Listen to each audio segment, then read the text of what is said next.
Listen to this crazy story. 2 years ago, I had a driver instructor that was very chatty. As we were driving, he told me about his very risky housing situation. This man bought his house in Brampton about 20 years ago for $200,000. He used all of his family savings to immigrate to Canada in the early 2000s. Given that he works as a driving instructor, has 4 children, and his wife doesn't work, they haven't been really able to pay off much of the principal of the house in the past 20 years. They were making minimum payments and extending their amortization period. But luckily, the value of his house shot up to $800,000 in the past decade. So he sold it, and after paying off some loans, he ended up with $300,000 in clean cash. So what he did now is put down $200,000 on a $1 million house. So he made a 20% down payment. Realistically, he cannot afford this house, but he's hoping that the value of this house will again shoot up to $2 million and he will do the same thing again. Definitely smart on him to take the risk in the early 2000s and very courageous to move to Canada. But honestly, if you had 4 children and an $80,000 annual salary at best, would you and should you buy a $1 million house? Let's find out. How much of a house can you actually afford? And how do you mitigate your risks? Let's take a look at 3 different salary ranges and see what kind of houses these people can afford. So let's have one person making $50,000 a year and name her Rachel. Then we'll have Robin making $90,000 per year and Mike, whose salary is $150,000 per year. The most basic rule of thumb that you can apply in this situation is the 30% rule.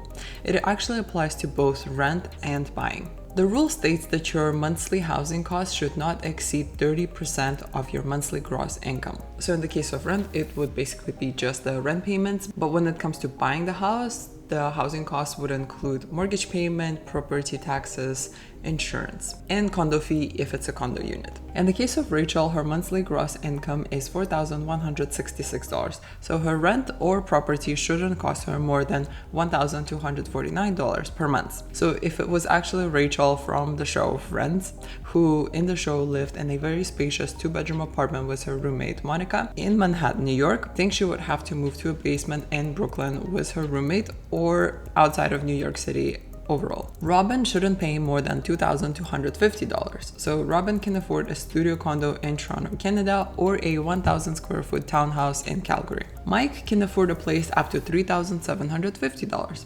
In his case, he can get a spacious 2-bedroom condo in Vancouver or practically a mansion in Edmonton. If you're following this rule, you're doing pretty well. But what it doesn't take into account is debt or other financial obligations you might have. And for some people who live in high living cost cities like Toronto or New York, this rule can be very difficult to apply. Although Robin makes $90,000 per year, which is above average for Toronto salaries, she cannot afford to buy anything here. When it comes to buying specifically, there is also the 30-33 rule. But just before we continue, I started posting regularly on this channel a couple of months ago, so your commenting or subscribing will go a mile for me in these beginner stages of my YouTube journey, so please do. The first 30 is essentially the same thing as above. 30% of your monthly gross income should cover your monthly housing expenses, including your mortgage, property taxes, insurance, and condo fees. Depending on the interest rate, you can get very different houses.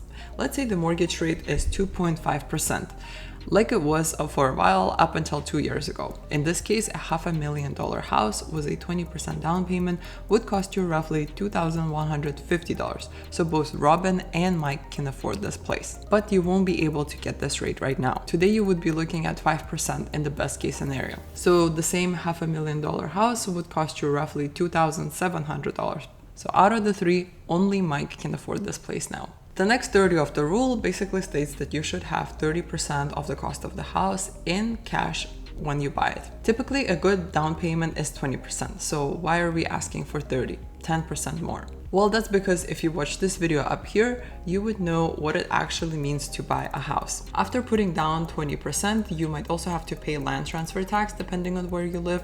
You will most likely have to pay for lawyers, inspections, repairs, and furniture. So this 30% rule basically guarantees that you won't end up in an empty house with a leaky roof. If you're looking to buy a house in the next year or so, I would recommend you put down your money into a high yield savings account. My husband and I had our money in EQ Bank for about a year until we were ready to buy our house. However, if you're looking to buy your place in the next 5 to 15 years, then I would recommend putting your money into investments. And the last number of this rule 3 states that your house shouldn't cost more than 3 times your annual gross income. Then in the case of Rachel, she shouldn't buy anything that costs more than $150,000, Robin $270,000, and Mike $450,000. This is definitely a harsh rule and pretty impossible to apply these days in most big cities. Not Rachel or Robin or even Mike can afford to buy a house in Toronto.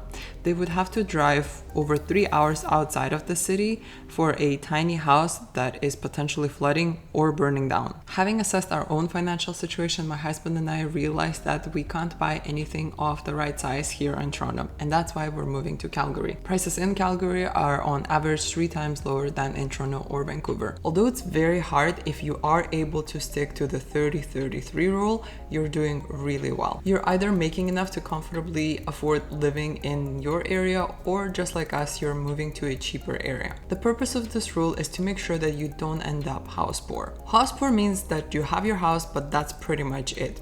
You can't really afford to buy a car or go on vacations. Most importantly, if you let your housing costs go over 30% and reach 50 or 60, in that case, you're most likely not saving much, investing, or preparing for your retirement. There's also a reason why I included Rachel, Robin, and Mike in this video.